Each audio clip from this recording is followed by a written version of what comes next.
لله رب العالمين والعاقبة للمتقين والصلاة والسلام على سيد الأنبياء والمرسلين وعلى آله وأصحابه ومن تبعهم بإحسان إلى يوم الدين.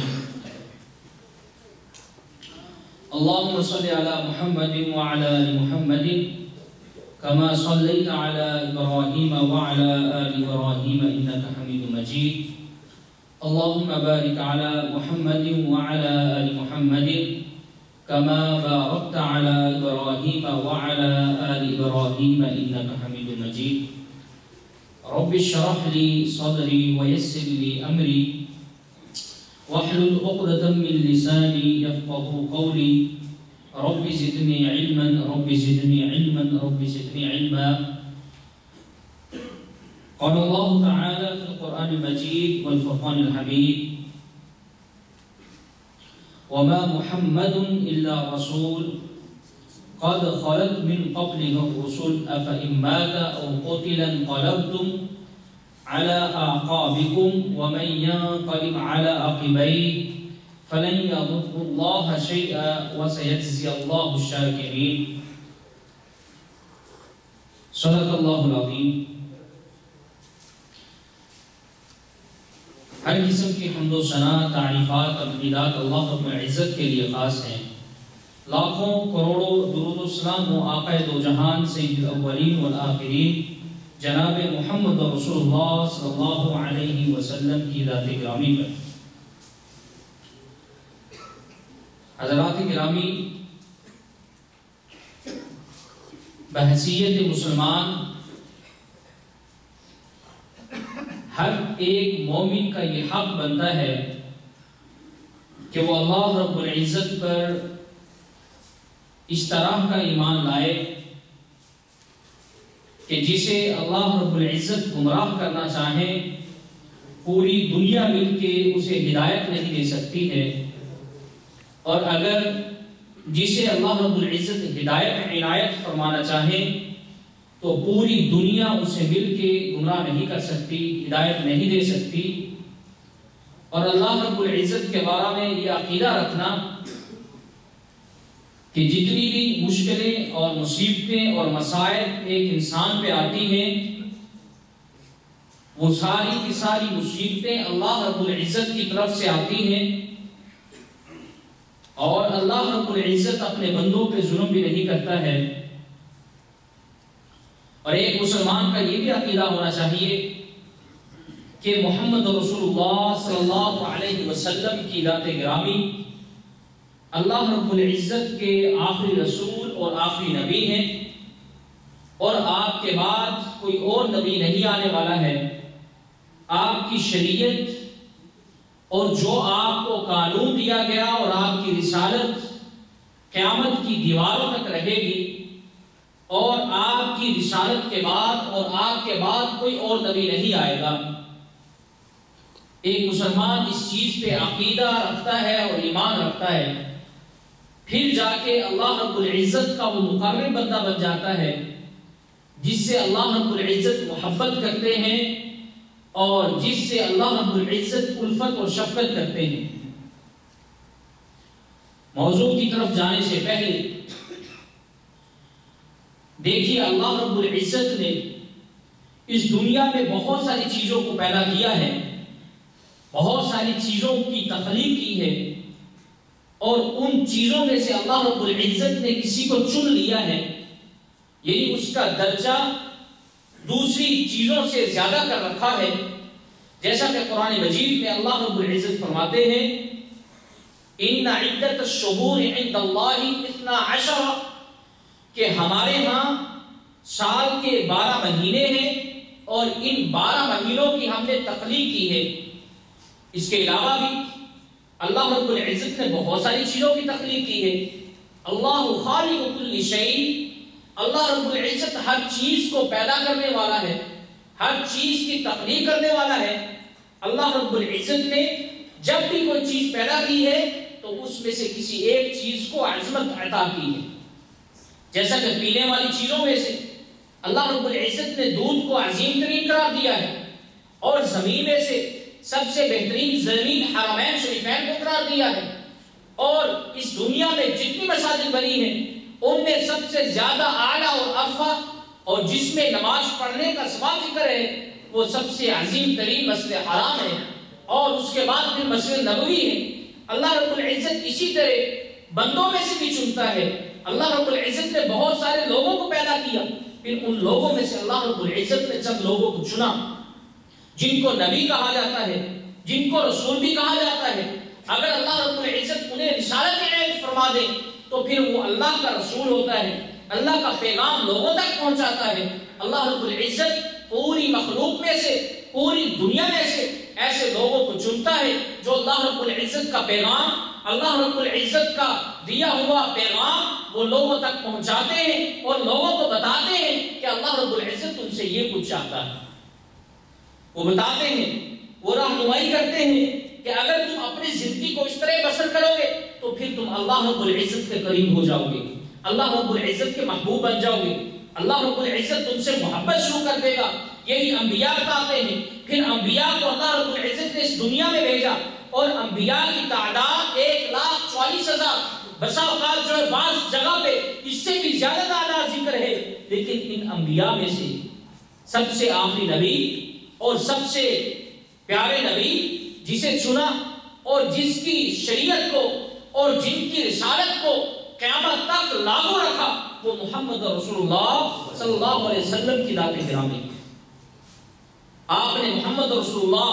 صلی اللہ علیہ وسلم کو اپنا آخری نبی چنا، اپنا آخری رسول چنا، اور قرآن مجید کو اپنی آخری کتاب، اپنا کلام چنا۔ اللہ نے بہت سارے مصائب اس دنیا میں نازل فرمائے اور بڑی کتابیں بھی نازل فرمائی، جہاں پہ زبور کو نازل فرمایا، وہیں پہ انجیل کو نازل فرمایا، وہیں پہ جو ہے تورات کو نازل فرمایا، لیکن کتابوں میں سے سب سے آخری کتاب قرآن مجید کو بنایا۔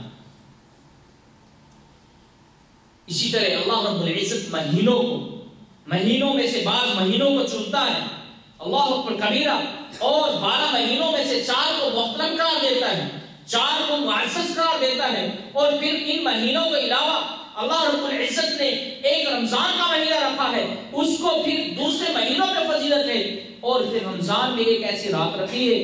جو کہ باقی راتوں سے بہت زیادہ بہتر ہے، الف سنہ الف شہر، وہ 1000 مہینے سے بہتر رات ہے۔ اللہ رب العزت نے اس رات کو چنا جسے لیلۃ القدر کہا جاتا ہے، قدر کی رات کہا جاتا ہے، اور پھر ایام میں سے بعض ایام کو اللہ رب العزت نے چنا۔ یعنی جب اللہ رب العزت کسی چیز کو چنتے ہیں پھر اسے باقی چیزوں پہ فوقیت دیتے ہیں، باقی چیزوں پہ آپ اس چیز کو عظمت دیتے ہیں، رفعت دیتے ہیں، اس چیز کو بلند کر دیتے ہیں، اور انہی مہینوں میں سے، انہی 12 مہینوں میں سے ایک مہینہ ربیع الاول کا بھی آتا ہے کہ جس کو اللہ رب العزت نے یہ فوقیت عنایت کی، اس کے نصیبے میں لکھا ہے کہ رسول اللہ صلی اللہ علیہ وسلم، ہمارے اور آپ کے نبی جناب محمد رسول اللہ صلی اللہ علیہ وسلم اسی مہینے میں پیدا ہوتے ہیں، اور پھر اسی مہینے میں فوت بھی ہوتے ہیں، اسی مہینے میں اللہ رب العزت کی طرف بھی جاتے ہیں۔ گویا کہ اسلام کی جب بنیاد رکھی جا رہی تھی اور اسلام کو جو ہے دنیا میں پھیلایا جا رہا تھا، اس کو پھیلانے والے، اس کے پیغمبر اور رسول وہ محمد رسول اللہ صلی اللہ علیہ وسلم اسی مہینے میں پیدا ہوئے۔ اور ایک بات یہاں پہ یہ بھی یاد رکھنی چاہیے کہ اس بارے میں کوئی اختلاف نہیں ہے کہ رسول اللہ صلی اللہ علیہ وسلم اس مہینے کے علاوہ کسی اور مہینے میں پیدا ہوئے، بلکہ سب کا اتفاق ہے کہ آپ کی پیدائش ربیع الاول کے مہینے میں ہوئی ہے۔ ہاں اختلاف اس بارے میں ہے، تاریخ کے بارے میں اختلاف ہے کہ رسول اللہ صلی اللہ علیہ وسلم کس تاریخ کو پیدا ہوئے۔ آپ کی وفات کے بارے میں اتفاق ہے کہ آپ صلی اللہ علیہ وسلم کا وصال اور آپ صلی اللہ علیہ وسلم کی وفات 12 تاریخ کو ہوئی، لیکن آپ کی پیدائش کے بارے میں اختلاف موجود ہے۔ کیوں؟ کیونکہ جب آپ پیدا ہوئے اس وقت محمد بن عبداللہ تھے اور لوگ آپ کو جانتے نہیں تھے۔ جب آپ فوت ہو رہے ہیں اور اس دنیا فانی سے چھوڑ کے اس کو جا رہے ہیں تو اس وقت آپ محمد رسول اللہ صلی اللہ علیہ وسلم ہیں، اور اس وقت تاریخ بھی مرتب ہو چکی تھی، لوگوں نے تاریخ کو بھی دیکھا، تاریخ کو بھی لکھا، لیکن جب آپ پیدا ہوئے تو آپ کی پیدائش کی تاریخ میں اختلاف اسی سبب سے ہے کہ تاریخ ایک تو اس وقت مرتب نہیں تھی، اور دوسرا اس وقت آپ کا وہ مقام نہیں تھا، اور آپ اس وقت رسول نہیں بنے تھے، اس سے لوگوں نے جو ہے آپ کی پیدائش کی تاریخ کو نوٹ نہیں کیا۔ بلکہ جب آپ پیدا ہوئے آپ نے یہ قصہ سنا ہوگا کہ جب حضرت حلیمہ آپ کو لینے کے لیے گئی اور آپ کے خاوند حارث آپ کے ساتھ ہیں، اللہ اکبر کبیرہ، تو دیکھتے ہیں کیا دیکھتے ہیں کہ اب صرف ایک یتیم بچہ رہ گیا ہے،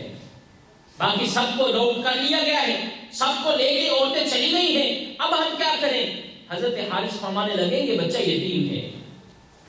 اور جو ہے اسے گود لینے سے کچھ مال نہیں آئے گا، اس کا خاندان غریب ہے۔ لیکن بیوی کیا کہتی ہے؟ حضرت حلیمہ کیا فرماتی ہے؟ فرماتی ہے کہ اس بچے کو ہم اڈاپٹ کر لیتے ہیں، ہم لے لیتے ہیں، گود میں لے لیتے ہیں، ممکن ہے کہ اس بچے کی وجہ سے ہمارے گھر میں برکت آ جائے۔ اللہ اکبر کبیرہ۔ اور اگر کسی کو پتا ہوتا کہ یہی بچہ جا کے دنیا کا سرتاج بنے گا اور قیامت والے دن لوگوں کی سفارش کرے گا، شفاعت کرے گا، تو یہ ممکن ہی نہیں تھا کہ کوئی آپ کو چھوڑ کے ایسے چلا جائے، اور یہ بھی ممکن نہیں تھا کہ آپ کی جگہ پہ کسی اور بچے کو کوئی گود لے جائے۔ لیکن رسول اللہ صلی اللہ علیہ وسلم جب اس دنیا میں آئے تھے تو اس وقت صرف محمد تھے، لیکن جب اس دنیا سے گئے تو اس وقت محمد رسول اللہ تھے صلی اللہ علیہ وسلم۔ 12 ربیع الاول آپ کی وفات کا دن متفقہ طور پہ، اللہ اکبر کبیرہ۔ اور یہ بھی بات یاد رکھیے کہ جب اسلام اس پورے جزیرۃ العرب میں پھیل گیا اور اسلام ان عربوں کی نسوں میں بیٹھ گیا اور ان کے دلوں میں بیٹھ گیا، تو پھر آپ صلی اللہ علیہ وسلم کا عمل اور آپ صلی اللہ علیہ وسلم کا جو پیغام جو آپ اللہ کی طرف سے لائے تھے وہ پھر مکمل ہو گیا تھا۔ اور آپ کے آخری زندگی کے ایام میں آپ کے اعمال سے، آپ کے اقوال سے، آپ کی اقتدار سے، آپ کے چال چلن سے، آپ کے بیہیویئر اور آپ کے اخلاق سے، آپ کے اعمال سے یہ لگتا تھا، صحابہ کو معلوم ہو گیا تھا کہ آپ اس دنیا فانی سے جانے والے ہیں، اس دنیا کو آپ چھوڑ کے جانے والے ہیں۔ اللہ اکبر کبیرہ۔ جس دن آپ صلی اللہ علیہ وسلم، جس سال آپ صلی اللہ علیہ وسلم فوت ہوئے اور آپ اللہ رب العزت سے جا کے ملے، اسی سال میں رسول اللہ صلی اللہ علیہ وسلم نے قرآن مجید کا 2 مرتبہ دور کیا، اور عام طور پہ آپ صلی اللہ علیہ وسلم حضرت جبرائیل علیہ السلام کے ساتھ رمضان میں 1 مرتبہ دور کیا کرتے تھے، لیکن جس دن آپ جس سال میں آپ کا وصال ہوا اور آپ اللہ سے جا ملے، اس سال میں آپ صلی اللہ علیہ وسلم نے 2 مرتبہ دور کیا۔ اور اسی طرح اللہ اکبر کبیرہ، آپ نے اسی سال جس دن آپ اللہ سے جا ملے، فوت ہوئے، اسی سال میں رسول اللہ صلی اللہ علیہ وسلم نے 20 دن کا اعتکاف کیا، اور عام طور پہ آپ کا اعتکاف ایک عشرے میں ہوتا تھا، یعنی رمضان کے آخری عشرے میں ہوتا تھا، لیکن رسول اللہ صلی اللہ علیہ وسلم نے اس سال میں جو رمضان آیا آپ نے 2 عشرے یعنی 20 دن تک اعتکاف فرمایا۔ اور اسی طرح اللہ اکبر کبیرہ کہ جب آپ حج پہ گئے، جمرہ عقبہ کے ساتھ کھڑے ہوتے ہیں اور صحابہ سے کہتے ہیں خذوا عنی مناسککم، تم مجھ سے حج کے طریقوں کو سیکھ لو، حج کیسے کرنا ہے، حج میں کون سی چیزیں فرض ہیں، حج میں کون سی چیزیں سنت ہے، تم مجھ سے سیکھ لو۔ ممکن ہے کہ اگلے سال میں تم سے نہ ملوں، یا اگلے سال تم میرے ساتھ حج نہ کر سکو، مجھ سے حج کے طریقوں کو سیکھ لو۔ اور آپ نے یہ بھی بات کہی لوگوں سے مخاطب ہو کے کہ مجھے بتاؤ کہ کیا میں نے اللہ کا پیغام تم تک نہیں پہنچا دیا ہے، جس طرح اس نے مجھے یہ پیغام دیا تھا میں نے کیا تمہیں پہنچا نہیں دیا ہے؟ صحابہ نے کہا ادیت و نصحت، آپ نے ہمیں پہنچا دیا ہے، ہم اس چیز پہ گواہ ہیں کہ جو کچھ اللہ نے آپ کو ہدایت کیا ہے آپ نے ہمیں وہ پہنچا دیا، ہم نے سن بھی لیا اور ہم نے اس پہ عمل بھی کر لیا۔ رسول اللہ صلی اللہ علیہ وسلم اپنے چہرے کو آسمان کی طرف اٹھاتے ہیں، شہادت کی انگلی سے آسمان کی طرف اشارہ کرتے ہیں اور اللہ رب العزت سے مخاطب ہو کے کہتے ہیں کہ یا اللہ اس چیز پہ گواہ ہو جانا کہ میں نے تیرا پیغام ان لوگوں تک پہنچا دیا ہے، اور تو اس پہ گواہ ہو جانا کہ میں نے اس میں کوئی خیانت نہیں کی ہے، جس طرح تو نے مجھے اپنا پیغام دیا تھا اسی طرح میں نے تیرا پیغام ان تک پہنچا دیا ہے۔ اور آپ نے یہ بھی فرمایا صحابہ سے، حاضرین سے کہ جب تم اس مجلس سے چھوڑ کے جاؤ گے، جب حج کر کے واپس جاؤ گے تو اس وقت جو غائبین ہیں، جو حاضر نہیں ہیں، انہیں بھی اس بارے میں بتا دینا کہ رسول اللہ صلی اللہ علیہ وسلم نے حج کیسے کیا تھا۔ اب آپ اس دنیا سے جانے والے ہیں اور آپ اشارے دے رہے ہیں کہ اب میرا دنیا سے جو ہے وہ جانے کا وقت قریب ہے۔ حضرت عمر رضی اللہ تعالیٰ عنہ فرماتے ہیں اليوم اکملت لکم دینکم واتممت علیکم نعمتی، یہ والی آیت اللہ رب العزت نے یوم عرفہ کا دن نازل فرمائی، 9 ذوالحجہ کو نازل فرمائی، اور جب یہ آیت نازل ہوئی ہم یہ سمجھ گئے تھے کہ رسول اللہ صلی اللہ علیہ وسلم کے جانے کا وقت اب قریب ہے۔ کیوں؟ کیونکہ اب دین مکمل ہو چکا ہے۔ آپ کو جس مقصد کے لیے اللہ رب العزت نے چنا تھا، آپ کو جس مقصد کے لیے اللہ نے رسول بنایا تھا، اللہ نے آپ کو کتابیں عنایت کی تھی، تک آپ کا پیغام پہنچانا تھا، وہ آج مکمل ہو گیا ہے۔ ہم سمجھ چکے تھے کہ اب رسول اللہ صلی اللہ علیہ وسلم پہ وقت آنے والا ہے۔ اللہ اکبر کبیرہ۔ پھر سورۃ النصر کا نازل ہونا، جس میں رسول اللہ صلی اللہ علیہ وسلم کی وفات کی خبر تھی، جب حضرت عمر خطاب رضی اللہ تعالی عنہ جب خلیفہ بنتے ہیں اور اپنی مجلس میں حضرت عبداللہ بن عباس رضی اللہ تعالی عنہ کو ہمیشہ قریب بٹھاتے ہیں۔ صحابہ نے اعتراض کیا، کہا کہ آپ اس بچے کو ساتھ کیوں بٹھاتے ہیں؟ فرمایا کہ اس کو رسول اللہ صلی اللہ علیہ وسلم کی دعا لگی ہے۔ فرمایا کہ یہ کیسے ہم سے اچھے ہو سکتے ہیں، کیسے فقاہت میں ہم سے اچھے ہو سکتے ہیں؟ فرمایا ابھی میں تم سے ایک ٹیسٹ لے لیتا ہوں۔ فرمایا میرا ایک سوال ہے، وہ سوال یہ ہے کہ سورۃ النصر اذا جاء نصر اللہ والفتح اس سے کیا مراد ہے؟ کہ بعض صحابہ خاموش رہے اور بعض صحابہ نے جواب دیا اس سے مراد فتح مکہ ہے، بعض نے جو ہے اس کا جواب دیا کہ اس سورت کا مطلب یہ ہے کہ مسلمان بہت زیادہ ہوں گے، بعض نے یہ جواب دیا کہ بہت سارے قبیلے، بہت سارے خاندان، بہت سارے لوگ اسلام کو قبول کر لیں گے۔ حضرت عمر رضی اللہ تعالی عنہ فرماتے ہیں کہ عبداللہ تم بتاؤ اس سورت کا معنی کیا ہے، اس سورت کا مطلب کیا ہے، مقصد کیا ہے، اللہ نے کیوں نازل فرمایا؟ حضرت عبداللہ بن عباس رضی اللہ تعالی عنہ فرماتے ہیں کہ یہ جب سورت نازل ہوئی، اس سورت میں رسول اللہ صلی اللہ علیہ وسلم کے انتقال کی خبر ہے۔ جب آپ کا کام مکمل ہو گیا، دین پہنچا دیا، تو پھر اللہ رب العزت نے سورتوں کے اعتبار سے یہ سورت نازل فرمائی۔ پہلی سورت اقرأ بسم ربک الذی خلق، پھر اس کے بعد یا ایھا المدثر قم فانذر وربک فکبر، پھر یا ایھا المزمل قم اللیل الا قلیلا نصفہ وانقص منہ قلیلا، پھر اس کے بعد الیوم اکملت لکم دینکم، اور اس کے بعد اذا جاء نصر اللہ والفتح۔ یہ ساری ایک روٹین تھی جو کہ رسول اللہ صلی اللہ علیہ وسلم نے اپنی زندگی کو شروع کیا اور آپ کو رسول بنا لیا، اور رسول بنانے کے بعد پھر آپ نے اللہ رب العزت کا یہ پیغام لوگوں تک پہنچا دیا۔ اور پھر صحیح بخاری کی روایت ہے، رسول اکرم صلی اللہ علیہ وسلم سفر کا بھی ابتدا ہو رہی تھی، سفر کے مہینے کی بھی ابتدا ہو رہی تھی، رسول اللہ صلی اللہ علیہ وسلم احد کے شہداء کی قبروں کے پاس جاتے ہیں اور وہاں پر جا کے ان کے لیے دعا مانگتے ہیں۔ صحابی فرماتے ہیں کہ آپ نے دعا اس طرح مانگی جس طرح کہ آپ زندہ مردوں سے جدا ہونے والے ہیں۔ آپ نے کہا، منبر پہ بیٹھ کے لوگوں کو مخاطب ہو کے کہا کہ میں اللہ کی قسم کھا کے کہتا ہوں، اللہ رب العزت نے مجھے زمین کی کنجیاں عطا کی، زمین کے خزانوں کی کنجیاں عطا کی ہیں، اور میں اپنی آنکھوں سے حوض کوثر دیکھ رہا ہوں، اور یہ بھی فرمایا کہ ایک بات یاد رکھ لینا، میں تمہارے بارے میں خوف زدہ ہوں، اور وہ میں خوف کس نسبت سے ہوں؟ وہ اس نسبت سے ہوں کہ تم دنیا کمانے میں اپنی زندگی کو گزار دو گے۔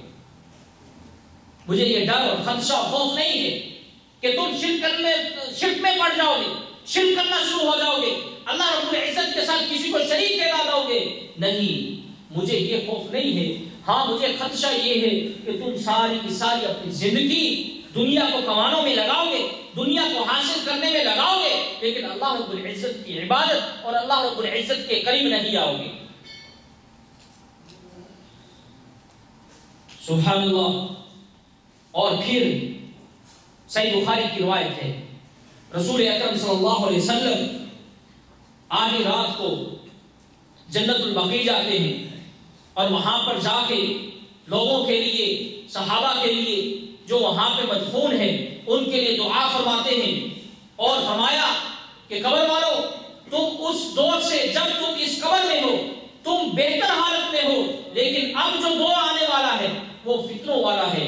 اور فتنے رات کی طرح آنے والے ہیں، اور جس طرح رات انسانوں پہ لوگوں پہ ٹوٹ پڑتی ہے اسی طرح فتنے بھی لوگوں پہ ٹوٹ پڑیں گے۔ تم جس حال میں ہو وہ بہترین حال ہے، اور آپ نے فرمایا کہ میں بھی تمہارے پاس آنے والا ہوں۔ آپ نے اشارہ فرما دیا کیا میں بھی اس دنیا سے جانے والا ہوں۔ اللہ اکبر کبیرہ حدیث میں آتا ہے کہ رسول اللہ صلی اللہ علیہ وسلم 29 صفر کو 11 ہجری آپ صلی اللہ علیہ وسلم جنت البقیع میں جاتے ہیں، ایک انصاری صحابی کا جنازہ پڑھتے ہیں۔ جب جنازہ پڑھ کے آپ لوٹتے ہیں آپ کے سر میں درد شروع ہو جاتا ہے،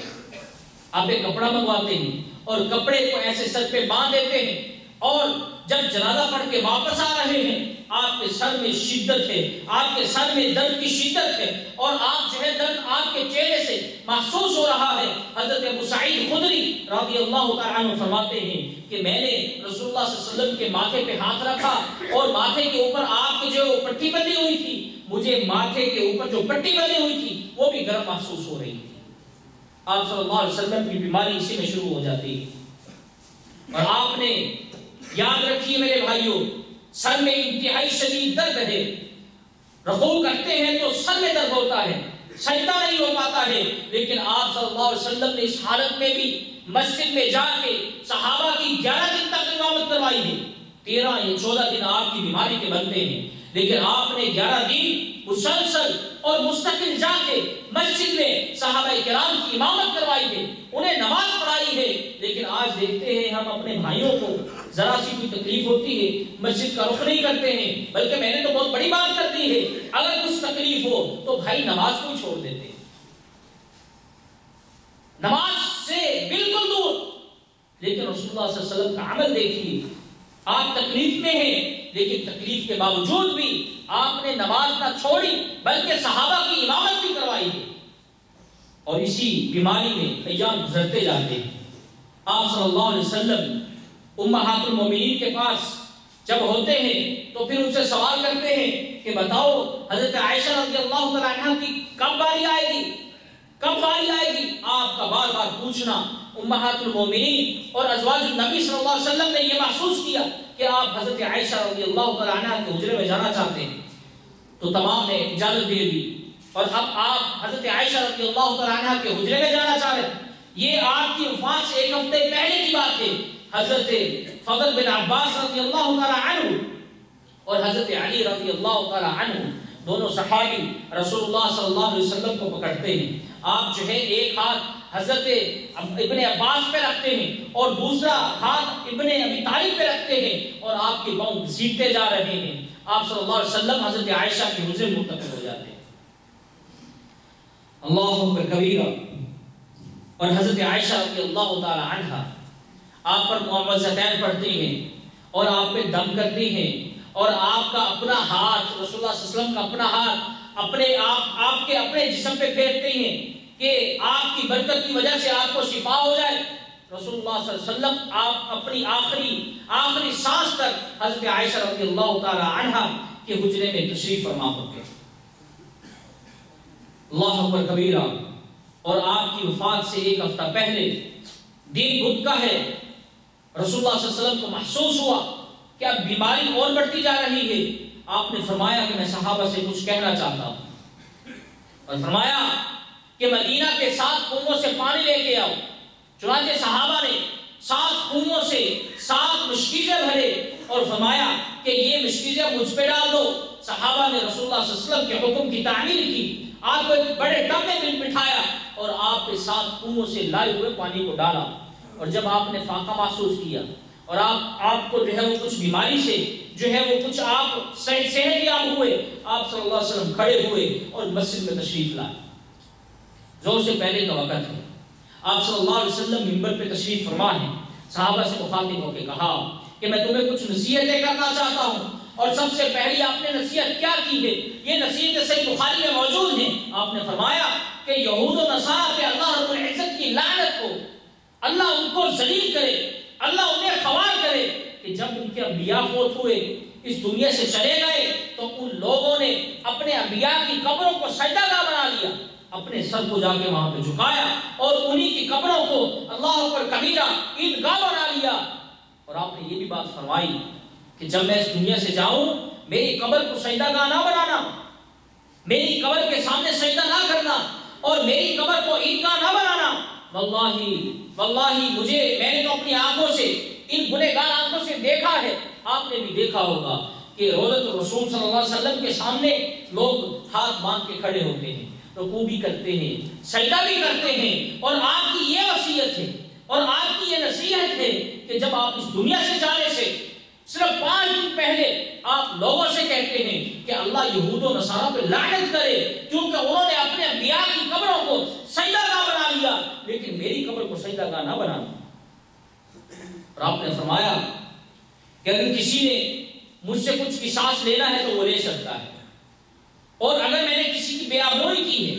کسی کی میں نے بے عزتی کی ہے، کسی کی عزت کو میں نے اچھالا ہے، کسی کی میں نے تذلیل کی ہے، کسی کو میں نے ذلیل کیا ہے، وہ بھی آج مجھ سے بدلہ لے لے۔ اللہ اکبر کبیرہ۔ ظہر کی اذان ہوتی ہے، آپ ظہر کی نماز پڑھتے ہیں، 5 دن پہلے آپ کی وفات سے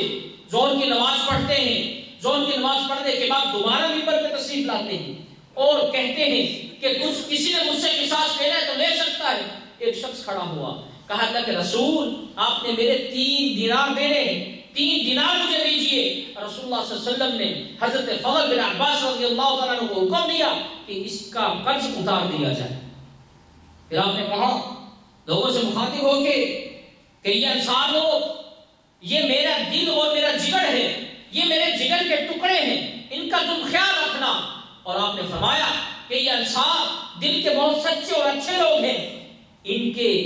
کی بات کو ماننا، اور جو ان میں گنہگار ہوں ان سے درگزر کرنا، انہیں سزا مت دینا، ان سے پیار و شفقت سے انہیں سیدھا کرنا۔ اور آپ نے یہ بھی فرمایا کہ انصار کم ہوتے جائیں گے اور لوگ بڑھتے جائیں گے، مسلمانوں کی کثرت ہو جائے گی لیکن انصار آہستہ آہستہ کم ہوتے جائیں گے۔ اللہ اکبر کبیرہ۔ اور آپ نے اسی ملاقات میں، اسی مجلس میں منبر پہ بیٹھ کے یہ بات بھی کہی کہ اللہ رب العزت نے ایک بندے کو اختیار دیا کہ تم دنیا سے جو کچھ لینا چاہتے ہو لے لو، دنیا کی دولت، دنیا کی زیب و زینت، دنیا کا مال و دولت، خزانے، جو کچھ تم چاہتے ہو وہ لے سکتے ہو۔ اور فرمایا کہ اسی اللہ نے یہ بھی فرمایا کہ ایک اختیار میرے پاس ہے، دونوں میں سے تم جو چیز اختیار کرنا چاہتے ہو کر لو۔ آپ نے فرمایا کہ اس بندے نے وہی کچھ اختیار کیا جو اللہ رب العزت کے پاس تھا۔ حضرت ابو سعید خدری رضی اللہ تعالیٰ عنہ فرماتے ہیں کہ میں اسی مجلس میں بیٹھا تھا، جب یہ بات رسول اللہ صلی اللہ علیہ وسلم کے منہ سے نکلی تو حضرت ابو بکر صدیق رضی اللہ تعالیٰ عنہ آنکھوں سے آنسو آ گئے، رونا شروع کر دیا اور کہا اللہ کے رسول ہم آپ پہ اپنے ماں باپ سمیت قربان ہو جائیں۔ حضرت ابو سعید خدری فرماتے ہیں کہ ہم تعجب کرنے لگے کہ یہ بزرگ آدمی، یہ بزرگ صحابی حضرت ابو بکر یہ کیسی بات کرتے ہیں، رسول اللہ صلی اللہ علیہ وسلم تو ایک شخص کے بارے میں گفتگو کر رہے ہیں، لیکن آپ کیوں رو دیے اور آپ نے الفاظ کیوں کہے؟ اللہ اکبر کبیرہ۔ حضرت ابو سعید فرماتے ہیں کہ جب رسول اللہ صلی اللہ علیہ وسلم کا وفات ہوئے، آپ فوت ہو گئے، پھر ہم نے جانا، ہمیں معلوم ہوا کہ وہ جو بندے تھے وہ رسول اللہ صلی اللہ علیہ وسلم خود تھے، اور فرمایا کہ وہ ہم میں سب سے زیادہ صاحب علم تھے اور ہم میں سب سے زیادہ وہ علم رکھنے والے تھے۔ اور آپ نے یہ بھی بات کہی اللہ اکبر کبیرہ کہ حضرت ابو بکر رضی اللہ تعالی عنہ میرے انتہائی محبوب ہے، میں ان سے بہت زیادہ محبت کرتا ہوں، لیکن میں نے اللہ رب العزت کو اپنا خلیل بنایا ہے۔ خلت کا جو درجہ ہوتا ہے وہ محبت سے کہیں اونچا ہوتا ہے۔ آپ نے فرمایا کہ اگر میں نے اللہ کو خلیل نہ بنایا ہوتا تو میں حضرت ابو بکر کو خلیل بناتا رضی اللہ تعالی عنہ، لیکن میں نے اپنا خلیل اللہ رب العزت کو بنایا اور فرمایا کہ میں اس سے بہت زیادہ محبت کرتا ہوں اور اس سے بہت زیادہ الفت کرتا ہوں۔ اور آپ نے فرمایا کہ جن صحابہ کے گھر کا دروازہ مسجد نبوی کی طرف کھلتا ہے سارے دروازوں کو بند کر دیا جائے، لیکن حضرت ابوبکر رضی اللہ تعالی عنہ کے گھر کا دروازہ اسی طرف کھلے گا۔ اور آپ صلی اللہ علیہ وسلم نے اپنی محبت کا اظہار فرمایا۔ پھر جمعرات کا دن آتا ہے، آپ کی وفات سے 4 دن پہلے رسول اللہ صلی اللہ علیہ وسلم پر تکلیف کا غلبہ ہے، آپ نے صحابہ کو بلایا، صبح کا وقت ہے، چاشت کا وقت ہے، صحابہ اکٹھے ہوتے ہیں، اللہ کے رسول فرماتے ہیں، صحیح بخاری کی روایت ہے، فرمایا کہ ایک کاپی اور پینسل لے کے آؤ، میں کچھ تمہیں لکھوانا چاہتا ہوں، اور جو کچھ میں لکھواؤں گا اس کے بعد تم اس پہ اگر عمل کرو گے تو کبھی گمراہ نہیں ہو۔ اسی مجلس میں حضرت عمر رضی اللہ تعالی عنہ بھی تشریف فرما، کہنے لگے ہمارے پاس قرآن مجید موجود ہے اور آپ کا فرمان بھی ہمارے پاس موجود ہے، ہمارے پاس سب کچھ لکھا ہوا ہے۔ چنانچہ بعض صحابہ نے کہا کہ نہیں، ہمیں یہ جو ہے وہ رسول اللہ صلی اللہ علیہ وسلم کو عنایت کرنا چاہیے، یہ ہمیں کاغذ دینا چاہیے، اور بعض نے کہا کہ نہیں دینا چاہیے۔ چنانچہ صحابہ کی آواز اونچی ہوتی ہے، رسول اللہ صلی اللہ علیہ وسلم نے فرمایا کہ تمہاری اونچی آواز ہے، میرے کمرے سے نکل جاؤ، میرے کمرے کو خالی کر دو، مجھے تکلیف کا غلبہ ہے۔ اور اسی بات پہ روافض آج اعتراض کرتا ہے کہ جب رسول اللہ صلی اللہ علیہ وسلم نے کاغذ مانگا تھا اس وقت حضرت علی رضی اللہ تعالیٰ عنہ کے بارے میں وصیت کرنا چاہتے ہیں، لیکن ایک بات یاد رکھیے، اور حضرت عمر رضی اللہ تعالیٰ عنہ پہ تبرہ بھی کرتے ہیں اور یہی سبب بتاتے ہیں۔ ایک بات یاد رکھنے والی ہے کہ حضرت عمر رضی اللہ تعالیٰ عنہ کے کہنے پہ، آپ کی رائے پہ کئی جگہ پہ اللہ رب العزت نے قرآن نازل فرمایا ہے، اور رسول اللہ صلی اللہ علیہ وسلم کا خود کا فرمان ہے کہ اگر میرے بعد کوئی نبی ہوتا تو وہ عمر بن خطاب ہوتا، اور انہی کو اللہ رب العزت نبوت عنایت کرتے، لیکن میرے بعد کوئی نبی نہیں آئے گا۔ حضرت عمر رضی اللہ تعالی عنہ کے بارے میں اسی بات پر تبرہ کرتے ہیں، حالانکہ رسول اللہ صلی اللہ علیہ وسلم اس کے بعد بھی جمعے کا دن بھی زندہ رہے، اپنے وصیت بھی کی، ہفتے کا دن، اتوار کا دن، سوار کو آپ جا کے فوت ہوتے ہیں، لیکن رسول اللہ صلی اللہ علیہ وسلم نے کوئی بات نہیں کی۔ اور پھر آپ نے جمعرات والے ہی دن مزید نصیحت فرمائی، سب سے فرمایا کہ ان یہود و نصارہ کو جزیرۃ العرب سے نکال دینا، ان کو اس زمین پہ نہ رہنے دینا، ان کو پیچھے دھکیل دینا، اور فرمایا کہ میری دوسری نصیحت تمہیں یہ ہے کہ جب تمہارے پاس قافلے آئیں گے دین کا علم سیکھنے کے لیے، اسلام کو حاصل کرنے کے لیے، تو پھر ان کا احترام اسی طرح کرنا جس طرح میں کرتا ہوں، ان کی عظمت کو اسی طرح رکھنا جس طرح میں کرتا ہوں، میں رکھتا ہوں، ان کی ضیافت اسی طرح کرنا جس طرح میں ان کی ضیافت کرتا ہوں۔ اور فرمایا صحابی جو اس حدیث کو روایت کرتے ہیں، صحیح بخاری کی روایت ہے، فرماتے ہیں کہ مجھے تیسری بات بھول گئی، شاید وہ یہ تھی کہ رسول اللہ صلی اللہ علیہ وسلم صحابہ سے کہہ رہے تھے نماز کا خیال رکھنا، شاید وہ بات یہ تھی کہ جو تمہارے نیچے کام کرتے ہیں، تمہارے غلام ہیں، ان کا خیال رکھنا، شاید آپ لشکر اسامہ کے بارے میں وصیت کر رہے تھے، یا شاید آپ نے یہ بات کہی کہ اس قرآن و سنت کو، اس قرآن کو جو اللہ رب العزت نے مجھ پہ نازل کیا اور تمہاری طرف نازل کیا، اس پہ تم عمل کرنا، اسے مضبوطی سے تم پکڑے رہنا۔ رسول اکرم صلی اللہ علیہ وسلم نے جمعرات والے دن یہ نصیحت اور وصیت فرمائی۔ حضرت عائشہ رضی اللہ تعالیٰ عنہ فرماتی ہیں کہ رسول اللہ صلی اللہ علیہ وسلم نے مغرب کی نماز خود پڑھائی، اور اس میں والمرسلات عرفا والعاصفات عصفا والناشرات نشرا، رسول اللہ صلی اللہ علیہ وسلم نے یہ سورۃ تلاوت فرمائی۔ لیکن جب عشاء کا وقت ہوتا ہے، اللہ اکبر کبیرہ،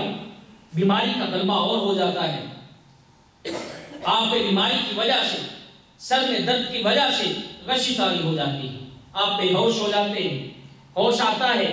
آپ پوچھتے ہیں عائشہ بتاؤ رضی اللہ تعالی عنہا بتاؤ کہ کیا عشاء کی نماز کھڑی ہو چکی ہے، عشاء کی نماز صحابہ نے پڑھ لی ہے؟ حضرت عائشہ رضی اللہ تعالی عنہا فرماتی ہیں اللہ کے رسول نے کی، صحابہ انتظار میں ہیں، سارے مسجد میں آپ کا انتظار کر رہے ہیں، آپ چلیے اور ان کو جا کے نماز پڑھائیے۔ رسول اللہ صلی اللہ علیہ وسلم نے فرمایا کہ پانی لاؤ، پانی لایا گیا اور آپ کو غسل دیا گیا، غسل کے بعد تھوڑا سا آپ کو افاقہ محسوس ہوا تو پھر مسجد نکلنے لگے تو پھر غشی طاری ہو جاتی ہے، آپ کو پھر پکڑ کے بٹھا دیا گیا، پھر ہوش آتا ہے، آپ پوچھتے عائشہ بتاؤ کہ کیا نماز عشاء کی ہو گئی؟ فرمایا نہیں اللہ کے رسول آپ کا انتظار ہو رہا، اور فرمایا کہ پھر مجھ پہ پانی لاؤ، مجھ پہ پانی ڈالو۔ حدیث میں آتا ہے کہ رسول اکرم صلی اللہ علیہ وسلم کو ٹب میں بٹھا کے آپ کو غسل دیا گیا، غسل کے بعد پھر آپ کھڑے ہوئے، لیکن جانے کی سکت نہیں، پھر بیٹھ جاتے ہیں، پھر غشی آ جاتی ہے، پھر تیسری مرتبہ ہو سکتا ہے، پوچھتے ہیں عائشہ کہ بتاؤ کہ نماز کھڑی ہو گئی ہے، کیا مسلمانوں نے نماز پڑھ لی ہے؟ حضرت عائشہ رضی اللہ تعالیٰ عنہ فرماتی ہیں کہ نہیں، صحابہ آپ کے انتظار میں ہیں، وہ چاہتے ہیں کہ آپ مسجد میں آئیں اور انہیں آپ کی نماز پڑھائیں۔ میرے بھائیوں، رسول اللہ صلی اللہ علیہ وسلم کے آخری ایام کو اگر دیکھا جائے اور آپ کی بیماری کا ایام کو دیکھا جائے، ایک سبق ملتا ہے کہ رسول اللہ صلی اللہ علیہ وسلم نماز کے بارے میں کتنے حساس تھے، نماز کے بارے میں پوچھتے ہیں، غشی آتی ہے جب ہوش میں آتے ہیں نماز کے بارے میں پوچھتے ہیں، صحابہ کی نماز کے بارے میں دریافت کرتے ہیں۔ یہ رسول اللہ صلی اللہ علیہ وسلم کا اس دنیا سے جاتے وقت یہ عمل تھا۔ لیکن آج سب سے زیادہ مسلمان بے نمازی ہیں، بہت کم لوگ ہیں جنہیں اللہ رب العزت نے اس کی توفیق دی ہوتی ہے، ورنہ محلے کے محلے، شہر کے شہر بے نمازی، مسجدیں بڑی بڑی بنی ہوئی لیکن مسجد میں نمازی نظر نہیں آتا ہے۔ واللہ اعلم اس مسلمان کو کیا ہو گیا، بدعت سے میں سب سے آگے ہے، بدعت کرنے میں اسے کوئی ہچکچاہٹ نہیں محسوس ہوتی، کبھی وہ گھبراتا نہیں ہے، لیکن جب نماز کا وقت آتا ہے اور نماز پڑھنے کے لیے مسجد جب وہ جانے لگتا ہے، پھر شیطان کے وسوسے، پھر نماز سے وہ بھاگتا ہے۔ لیکن رسول اللہ صلی اللہ علیہ وسلم انتہائی تکلیف میں پھر بھی حضرت عائشہ سے پوچھتے ہیں رضی اللہ تعالی عنہ کہ بتاؤ نماز کا کیا کیا؟ چنانچہ حدیث میں آتا ہے کہ پھر آپ کو غسل دیا گیا، تیسری مرتبہ بھی آپ کا یہی حال ہوا، آپ پہ وحشی طاری ہو گئی۔ آپ نے حضرت عائشہ رضی اللہ تعالی عنہ سے کہا کہ پھر حضرت ابو بکر رضی اللہ تعالی عنہ کو کہو کہ وہ صحابہ کی امامت کروائیں، صحابہ کو نماز پڑھائیں۔ حضرت عائشہ رضی اللہ تعالی عنہ فرماتی ہیں اللہ کے رسول، میرے بابا دل کے بہت نرم ہیں، وہ تلاوت جب کریں گے تو تلاوت کر نہیں سکیں گے، وہ دکھ سے روئیں گے۔ اللہ اکبر کبیرہ، تو آپ کسی اور کو حکم دیجئے کہ وہ صحابہ کی امامت کروائیں۔ لیکن رسول اکرم صلی اللہ علیہ وسلم فرماتے ہیں کہ نہیں، حضرت ابو بکر کو ہی تم کہو اور وہ لوگوں کی جماعت اور لوگوں کی جو ہے وہ جماعت کروائیں۔ حضرت عائشہ رضی اللہ تعالی عنہ نے اصرار کیا، مراجعہ کیا، رسول اللہ صلی اللہ علیہ وسلم نے فرمایا کہ تمہارا وہی حال ہے جو یوسف علیہ السلام کی جو ہے وہ دور میں عورتوں کا حال تھا، تمہارا حال بھی وہی ہے۔ مفسرین نے لکھا ہے کہ حضرت عائشہ رضی اللہ تعالی عنہ کے دل میں یہ بات تھی کہ کہیں حضرت ابو بکر رضی اللہ تعالی عنہ جب نماز پڑھا رہے ہوں اور دوسری طرف رسول اللہ صلی اللہ علیہ وسلم اس دنیا کو چھوڑ کے چلے جائیں، کہیں لوگوں کے دلوں میں یہ بدشگونی نہ آ جائے کہ حضرت ابو بکر رضی اللہ تعالی عنہ اس وقت مصلی پہ تھے۔ لیکن رسول اکرم صلی اللہ علیہ وسلم نے فرمایا کہ انہیں حکم دو اور وہ جا کے نماز پڑھائیں۔ حضرت ابو بکر رضی اللہ تعالی عنہ نے نماز پڑھائی، جمعرات کی عشاء کی نماز، جمعے کی 5 نمازیں، ہفتے کی 5 نمازیں اور اتوار کی 5 نمازیں اور سوال کی صبح کی نماز، کل نمازوں کی تعداد 17 جو کہ رسول اللہ صلی اللہ علیہ وسلم کی زندگی میں حضرت ابو بکر رضی اللہ تعالی عنہ نے آپ کے مصلی پہ کھڑے ہو کے پڑھ دی۔ اور آپ صلی اللہ علیہ وسلم کا یہ اشارہ تھا کہ میرا نائب، میرا خلیفہ اور جو مسلمانوں کو سنبھال سکتا ہے، مسلمانوں کی امامت کروا سکتا ہے، تو وہ حضرت ابو بکر صدیق ہیں رضی اللہ تعالی عنہ۔ آپ کی بیماری بڑھتی گئی، جمعے کا دن بھی اسی طرح گزر گیا اور ہفتے کا دن بھی آ گیا۔ آپ صلی اللہ علیہ وسلم ظہر کے وقت دیکھتے ہیں کہ مسجد نبوی میں نماز کھڑی ہوئی ہے، حضرت ابو بکر رضی اللہ تعالیٰ عنہ امامت کروا رہے ہیں۔ آپ 2 صحابہ کا سہارا لے کے مسجد میں تشریف لاتے ہیں، حضرت ابو بکر رضی اللہ تعالیٰ عنہ پیچھے ہٹنا شروع ہوتے ہیں۔ آپ نے جو ہے آپ نے حضرت ابو بکر کو اشارہ کیا کہ آپ وہیں پہ کھڑے رہیں اور صحابہ سے کہا کہ مجھے ان کی بائیں طرف بٹھا دیں۔ آپ صلی اللہ علیہ وسلم کو بائیں جانب بٹھا دیا گیا اور پھر جو ہے رسول اللہ صلی اللہ علیہ وسلم کی ابتدا حضرت ابو بکر کر رہے تھے اور باقی صحابہ حضرت ابو بکر رضی اللہ تعالیٰ عنہ کی ابتدا کر رہے تھے۔ رسول اکرم صلی اللہ علیہ وسلم نے اس دن مسجد میں آ کر نماز پڑھی۔ تکلیف کا غلبہ بہت زیادہ ہے، اللہ اکبر کبیرہ۔ یہ بھی دن ایسے ہی گزر گیا، آپ کی بیماری میں، آپ کی تکلیف میں ہفتے کا دن گزرتا ہے، پھر اتوار کا دن آتا ہے، 11 ربیع الاول ہے، اتوار کا دن ہے۔ رسول اللہ صلی اللہ علیہ وسلم صحابہ کو اکٹھا کرتے ہیں اور وہی باتیں جو میں آپ کو بتا چکا ہوں اسی کو دہراتے ہیں اور فرماتے ہیں کہ میرے جتنے غلام ہیں ان کو آزاد کر دیا جائے، میرے پاس جتنا مال ہے اسے جو ہے وہ میں صدقہ کرتا ہوں، اور جو میں مسلمانوں کے لیے ہبہ کرتا ہوں۔ آپ صلی اللہ علیہ وسلم اس دنیا سے جا رہے ہیں تو گھر کی حالت کیا ہے؟ حدیث میں آتا ہے کہ حضرت عائشہ رضی اللہ تعالی عنہا اتوار کو رات کو جب چراغ جلانے کے لیے جاتی ہیں، چراغ میں تیل نہیں، ہمسایوں سے تیل لے کے اس چراغ کو جلایا گیا، روشنی کی گئی، رسول اللہ صلی اللہ علیہ وسلم نے سب کچھ ہبہ کر دیا، سب کچھ مسلمانوں میں بانٹ دیا۔ اور پھر وہ دن طلوع ہوا، سوموار والا دن 12 ربیع الاول 11 ہجری دن طلوع ہوتا ہے۔ فجر کی نماز حضرت ابو بکر صدیق پڑھا رہے ہیں، رسول اللہ صلی اللہ علیہ وسلم حضرت عائشہ رضی اللہ تعالی عنہ کے حجرے میں ہیں، پردے کو ہٹا کے دیکھا۔ حضرت انس رضی اللہ تعالی عنہ فرماتے ہیں کہ جب آپ نے پردہ ہٹایا ہم سب اتنا خوش ہو گئے، اتنے ہم خوش ہوئے، اور ہمیں یہ ڈر ہوا کہ کہیں ہم اس نماز میں فتنے میں نہ پڑ جائیں، یعنی نماز کو چھوڑ کے رسول اللہ صلی اللہ علیہ وسلم کی مزاج کرسی کے لیے نہ نکل پڑے، نبی صلی اللہ علیہ وسلم کی بیمار کرسی کے لیے نہ نکل پڑے، ہمیں اتنا خدشہ ہوا۔ رسول اللہ صلی اللہ علیہ وسلم نے پردہ ہٹایا، صحابہ کو دیکھا، ہنسے، اور ہنسنے کے بعد پھر پردہ جو ہے وہ نیچے کر دیا۔ صحابہ فرماتے ہیں کہ ہم بہت خوش ہوئے کہ رسول اللہ صلی اللہ علیہ وسلم ہم میں آنے والے ہیں۔ حضرت ابوبکر پیچھے ہٹنا چاہے اور رسول اللہ صلی اللہ علیہ وسلم نے ہاتھ سے اشارہ کر دیا کہ نہیں، آپ بھی کھڑے ہوں، آپ امامت کروائیں، صحابہ کو نماز پڑھا۔ فجر کی نماز ہو جاتی ہے، 12 ربیع الاول کا دن 11 ہجری سوال کا دن، صبح کی نماز ہو گئی، چاشت کا وقت ہے۔ کہا کہ فاطمہ الزہرا کو بلاؤ، آپ کی بیٹی آتی ہے رضی اللہ تعالی عنہا۔ رسول اللہ صلی اللہ علیہ وسلم نے ان کو اپنے کان کے قریب کیا، سرگوشی کی تو آپ رو پڑتی ہیں،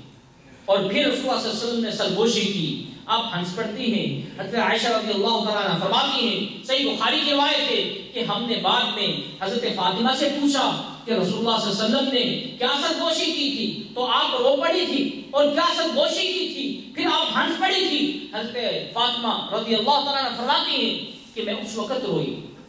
جب رسول اللہ صلی اللہ علیہ وسلم نے مجھے بتایا کہ اسی بیماری میں فوت ہو جاؤں گا، میں تم سے جدا ہو جاؤں گا، میں اس دنیا سے چلا جاؤں گا، میں اللہ کے پاس چلا جاؤں گا۔ ہاں، میں اس وقت ہنسی جب رسول اللہ صلی اللہ علیہ وسلم نے مجھے یہ خوشخبری دی کہ فاطمہ اہل بیت میں سے سب سے پہلے تم جنت میں جائے گی، میرے پیچھے جائے گی۔ یہ رسول اللہ صلی اللہ علیہ وسلم نے حضرت فاطمہ کو یہ بشارت کہا، اس لیے میں ہنسی تھی۔ اور پھر اللہ اکبر کبیرہ، حضرت فاطمہ کو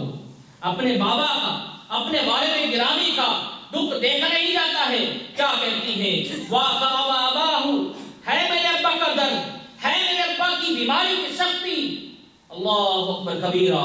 رسول اللہ صلی اللہ علیہ وسلم نے اپنی بیٹی کی اس بات کو سنا، کہا کہ فاطمہ آج کے بعد تیرے بابوں کا کوئی تکلیف نہیں ہوگی، تیرا بابا وہاں پہ جانے والا ہے، تیرا باپ وہاں پہ جانے والا ہے جہاں پر اسے کوئی تکلیف نہیں ہوگی۔ حدیث میں آتا ہے رسول اللہ صلی اللہ علیہ وسلم نے حضرت حسن و حسین کو بلایا، انہیں چوما، انہیں پیار دیا، ان کو بھی نصیحت کی، اور اس کے بعد امہات المومنین کو بلایا، انہیں واعظ فرمایا، اور ان کے بعد پھر صحابہ کو بلایا اور صحابہ سے کہا الصلاۃ الصلاۃ وما ملکت ایمانکم، میں تمہیں وصیت کر کے جا رہا ہوں۔ اللہ اکبر کبیرہ، اور وصیت کیا ہے؟ نماز نہ چھوڑنا، نماز کے تارک نہ بننا، نماز کو پسے پشت نہ ڈالنا، مسجد سے بھاگنا مت، اور اللہ کے قریب ہونا۔ فرمایا کہ الصلاۃ، نماز کو قائم کرنا، نماز کو پڑھنا، اور اسے وقت پہ پڑھنا۔ ان الصلاۃ کانت علی المؤمنین کتابا موقوتا، اللہ نے مومنین پہ، اللہ نے مسلمانوں پہ اس نماز کو وقت پہ فرض کیا ہے، اس نماز کو نہ چھوڑنا۔ آج کتنی خرابیاں ہم میں موجود ہیں، کیوں؟ سبب کیونکہ ہم نے نماز کو چھوڑ دیا، جو ہمیں برائیوں سے روکتی ہے اس سے ہم دور ہٹے، پھر برائیاں ہم میں آ گئی۔ اور آپ نے کیا فرمایا؟ اپنے ملازموں کا خیال رکھنا، اپنے غلاموں کا خیال رکھنا، ان کے حقوق کو ادا کرنا۔ جب تم ان کے حقوق کو ادا کرو گے تو پھر سمجھ لینا کہ یہی اسلام کا پیغام ہے، پھر تم نے اسلام کی روح کو پا لیا، اور رسول اللہ صلی اللہ علیہ وسلم کی آخری وصیت ہے۔ پھر نزا کا وقت شروع ہو جاتا ہے، حضرت عائشہ رضی اللہ تعالی عنہ کے ساتھ ٹیک لگا کے بیٹھے. حضرت عائشہ رضی اللہ تعالی عنہ فرماتی ہیں، صحیح بخاری کی روایت ہے، فرماتی ہیں اللہ رب العزت نے مجھ پہ بہت رحم کیا. میں بہت خوش نصیب ہوں کہ جس دن آپ صلی اللہ علیہ وسلم فوت ہوئے میرے حجرے میں تھے، میری باری تھی اور میرے سینے کے ساتھ آپ ٹیک لگا کے بیٹھے ہوئے تھے. اور فرمایا اللہ کا پھر میرے اوپر ایک کرم یہ بھی ہوا کہ اللہ نے میرا اور رسول اللہ صلی اللہ علیہ وسلم کا لعاب لے کر دیا. حدیث میں آتا ہے کہ جب رسول اللہ صلی اللہ علیہ وسلم حضرت عائشہ رضی اللہ تعالیٰ عنہ کی گودی میں سر رکھ کے سوئے ہوئے، اس وقت آپ کے بھائی حضرت عبد الرحمن داخل ہوتے ہیں، حجرے میں آتے ہیں، آپ کے ہاتھ میں مسواک ہے. حضرت عائشہ رضی اللہ تعالیٰ عنہ نے دیکھا رسول اللہ صلی اللہ علیہ وسلم کے چہرے کی طرف اور محسوس کیا کہ آپ مسواک چاہتے ہیں. آپ نے پوچھا کہ آپ کو مسواک چاہیے، رسول اللہ صلی اللہ علیہ وسلم نے اپنے سر کو ہلایا، اپنے بھائی سے وہ مسواک لی، مسواک لے کے رسول اللہ صلی اللہ علیہ وسلم کو دی. آپ اسے چبانا چاہتے ہیں لیکن آپ کو کڑوی لگ رہی، بیماری کی وجہ سے آپ اسے جو ہے وہ چبا نہیں سکتے ہیں. حضرت عائشہ رضی اللہ تعالیٰ عنہ نے پوچھا کیا اللہ کے رسول سرتاج یہ میں آپ کو چبا کے دے سکتی ہوں؟ فرمایا ہاں. سر سے اشارہ کیا، آپ نے مسواک لی، مسواک کو چبا کے رسول اللہ صلی اللہ علیہ وسلم کو عنایت کی. اللہ نے حضرت عائشہ رضی اللہ تعالیٰ عنہ اور رسول اللہ صلی اللہ علیہ وسلم کا لعاب آخری وقت میں اکٹھا کر دیا. اور حضرت عائشہ رضی اللہ تعالیٰ عنہ فرماتی ہیں کہ رسول اللہ صلی اللہ علیہ وسلم کے پاس کٹورا پڑا ہوا تھا اور اس کٹورے میں پانی تھا. آپ اس سے ہاتھ اپنے اس میں ڈالتے اور اپنے چہرے پہ لگاتے، اپنے جسم پہ لگاتے اور مسواک کرتے. میرے بھائیو، رسول اللہ صلی اللہ علیہ وسلم کے یہ آخری ایام اور آخری وقت دیکھیے، جب انسان دنیا کو چھوڑ کے جاتا ہے اور وقت اس کا قریب ہوتا ہے تو وہ نصیحت کرتا ہے اور وہ نصیحت اس کے دل سے نکلتی ہے. یہ ایک عام آدمی کا وتیرہ ہے، یہ ایک عام آدمی کی سنت ہے. لیکن جب پیغمبر اور رسول اس دنیا سے جا رہا ہے، دیکھیے اس کا عمل کیا ہے، وہ مسواک کرنا ہے. آپ نے فرمایا لولا ان اشق علی امتی لامرتم بالسواک، کہ اگر میں اپنی امت پہ یہ مشقت نہ سمجھتا کہ یہ مسواک کرنے میں مشقت محسوس کرے گی تو میں یہ مسواک ان کے لیے ضروری قرار دے دیتا. آپ نے نماز میں کھڑے ہو کے مسواک کی. حضرت عائشہ رضی اللہ تعالیٰ عنہ کی روایت ہے آپ جب گھر داخل ہوتے آپ کے ہاتھ میں مسواک ہوتی، آپ مسواک کرتے. جب آپ نماز کے لیے نکلتے تو اس وقت بھی آپ مسواک کرتے تھے. لیکن آج مسواک کا زمانہ گیا، سنت آپ سے چھین لی گئی، اس کا ثواب اجر چھین لیا گیا. ہاں اس میں کوئی شک نہیں ہے کہ ٹوتھ پیسٹ اور برش استعمال کیا جا سکتا ہے، جائز ہے. لیکن میرے بھائیوں، سنت یہی ہے کہ مسواک کیا جائے. رسول اکرم صلی اللہ علیہ وسلم اب مسواک کر کے فارغ ہو جاتے ہیں. دیکھا کہ رسول اکرم صلی اللہ علیہ وسلم نے اپنے ہاتھ کو آسمان کی طرف اٹھایا. عائشہ رضی اللہ تعالیٰ عنہ فرماتی ہے آپ نے اپنا ہاتھ یا تو آسمان کی طرف اٹھایا یا اپنی انگلی کو آسمان کی طرف اشارہ کر کے کہا کہ اللہ ان انبیاء اور صدیقین اور شہداء اور صالحین جن پہ تو نے انعام کیا، جن کا درجہ تو نے بڑھایا، مجھے ان میں سے کرنا. یا اللہ مجھ پہ رحم کرنا، یا اللہ مجھے بخش دینا، یا رفیق الاعلی، یا اللہ مجھے اعلیٰ مقام تک پہنچانا. حضرت عائشہ رضی اللہ تعالیٰ عنہ فرماتی ہیں رسول اللہ صلی اللہ علیہ وسلم کی زبان سے 3 مرتبہ کلمہ جو ہے وہ نکلا، یا اللہ مجھے اعلیٰ درجہ عنایت فرمانا، یا اللہ مجھے اعلیٰ درجہ عنایت فرمانا. پھر آپ کی روح آپ کے جسم سے نکل جاتی ہے.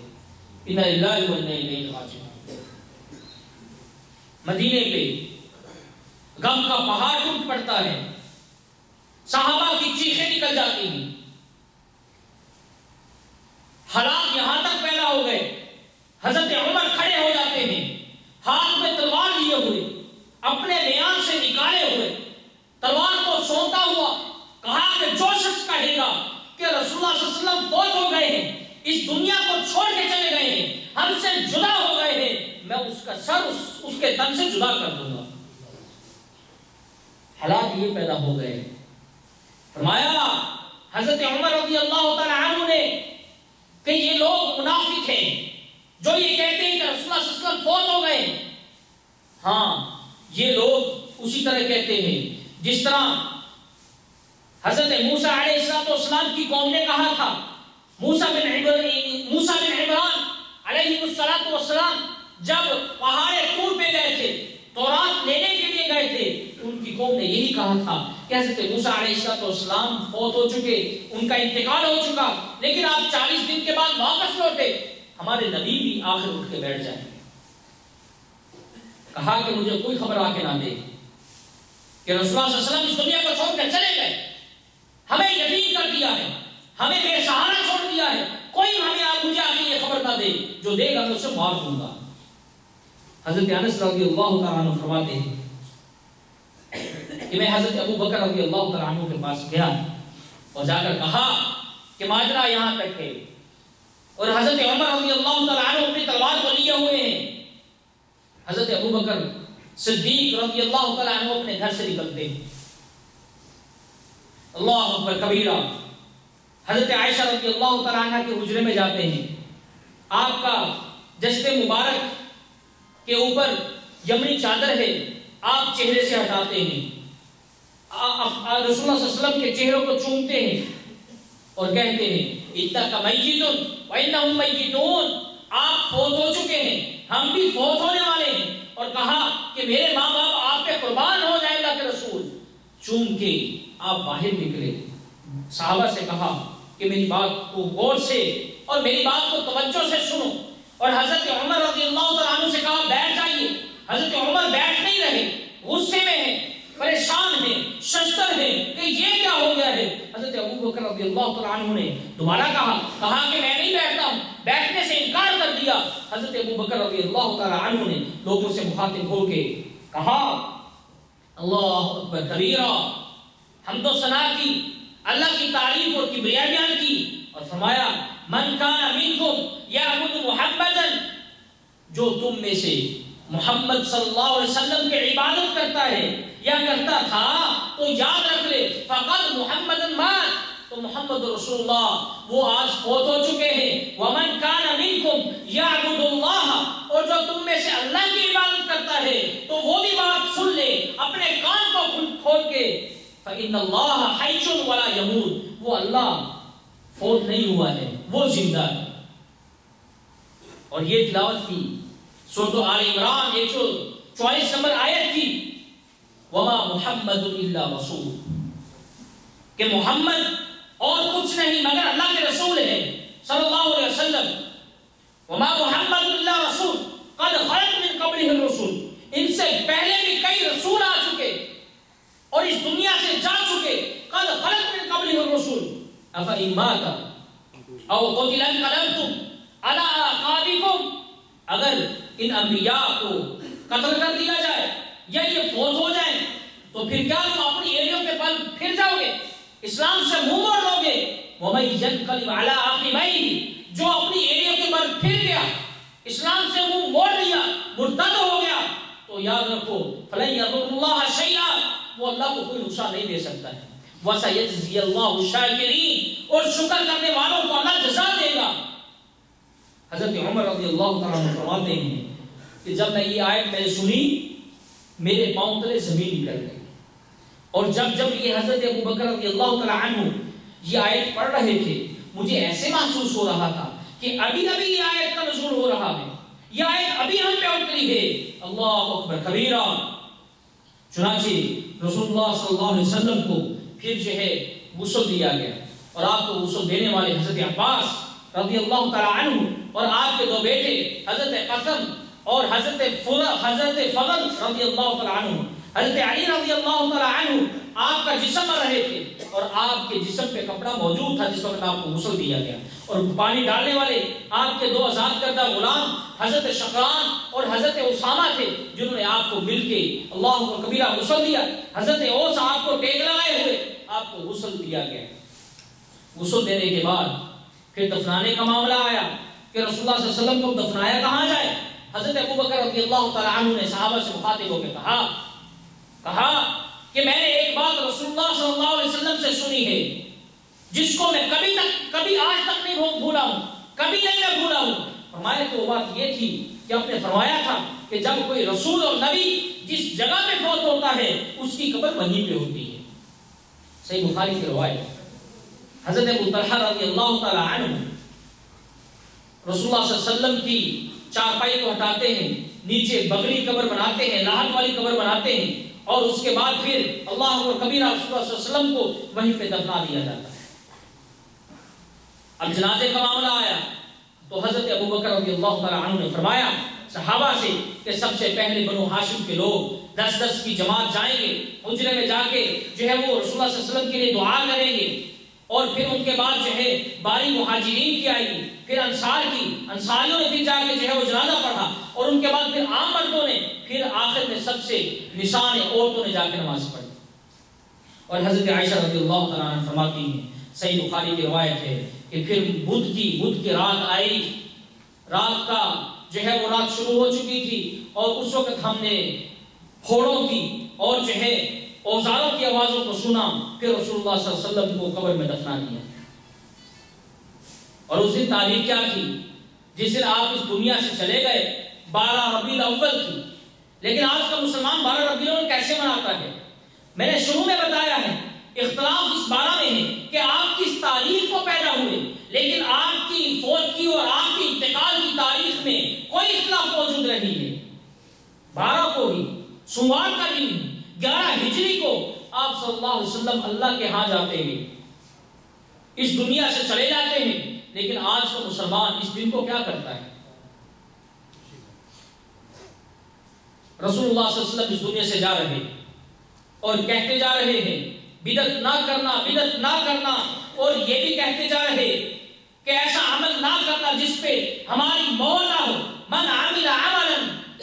فلیس علیہ امرنا فہو رد، جہاں پر آپ نے یہ بات کہی کہ جو عمل کرو گے اگر وہ عمل قرآن و سنت میں موجود نہ ہوا فلیتبوأ مقعدہ من النار، وہ جہنم میں اپنا ٹھکانہ بنا لے۔ آج مسلمان کہاں سویا ہوا؟ رسول اللہ صلی اللہ علیہ وسلم لوگوں کو جہنم سے بچانے کے لیے، آگ سے دور کرنے کے لیے اس دنیا میں تشریف لائے، لیکن آج کا مسلمان بدعت کا ارتکاب کر کے رسول اللہ صلی اللہ علیہ وسلم کی وعید کا باعث بنتا ہے، جس کے بارے میں آپ نے فرمایا تھا کل بدعت ضلالہ وکل ضلالۃ فی النار۔ اگر کوئی بدعت کرتا ہے، دین میں نیا کام نکالتا ہے، قرآن و سنت کے مطابق عمل نہیں کرتا ہے، خود ثواب بناتا ہے، ثواب کا عمل کرتا ہے، لیکن قرآن و سنت میں وہ موجود نہیں، وہ بدعت کرتا ہے، اور ہر بدعت گمراہی ہے، اور ہر گمراہی آگ میں جہنم میں لے جانے والی ہے۔ میرے بھائیو، بہت بڑی بات ہے رسول اللہ صلی اللہ علیہ وسلم پہ کوئی ایسی بات کرنا جو آپ نے بات نہ کی۔ اگر آپ خود تجزیہ کریں، وقت ختم ہونے کو ہے، آپ خود تجزیہ کریں، دیکھیں کہ اگر کوئی شخص آپ کے بارے میں کوئی ایسی بات کرے جو آپ نے نہ کی ہو، آپ پہ کیا گوارا ہو، آپ پہ کیا گزرے گی؟ آپ جھگڑ پڑو گے۔ ایک نبی رسول جس نے اللہ رب العزت کا پیغام اسی طرح پہنچایا جس طرح اللہ رب العزت چاہتے تھے، زبر زیر آگے پیچھے نہیں کی، ترتیب آگے پیچھے نہیں کی، احکام اسی طرح بتائے۔ آج اسی نبی کی تعلیمات کے مطابق عمل نہیں کیا جاتا، بلکہ بدعت کہا جاتا ہے، بدعت کا عمل کیا جاتا، اور کہا کیا جاتا ہے کہ ہم کوئی بدعت کا کام تو نہیں کرتے ہیں نا، ہم تو قرآن مجید ہی پڑھتے ہیں، ہم تو نیک عمل ہی کرتے ہیں، اور تو کچھ نہیں کرتے ہیں۔ اللہ اکبر کبیرہ۔ میرے بھائیو، اس دن جو عمل ہوتا ہے وہ آپ سے ڈھکا چھپا نہیں، اس کی تفصیل میں جانے کی ضرورت نہیں ہے، وہ سارے کا سارا عمل بدعت ہے۔ اور یاد رکھیے کہ یہ دن رسول اللہ صلی اللہ علیہ وسلم کی وفات کا دن ہے، آپ کی پیدائش کا دن نہیں۔ اس بات کو اپنے ذہنوں میں رکھیے، اور اب آپ پر فرض ہے کہ جب آپ نے سن لیا مجھ سے اور آپ اس بات کو جان گئے کہ یہ ان ایام میں آپ کو کیسے گزارنا چاہیے، نماز کا حکم دیا اور حقوق کے بارے میں رسول اللہ صلی اللہ علیہ وسلم نے حکم دیا، لیکن ان ایام میں خصوصی طور پہ سب کے حقوق طلب کر دیے جاتے ہیں، اور رسول اللہ صلی اللہ علیہ وسلم کی آمد پہ اللہ اکبر کبیرہ کیسے خوشی منائی جاتی ہے، گانا بجانا ہے۔ میں کیا آپ کہوں، حوا کی بیٹی کو نچایا جاتا ہے،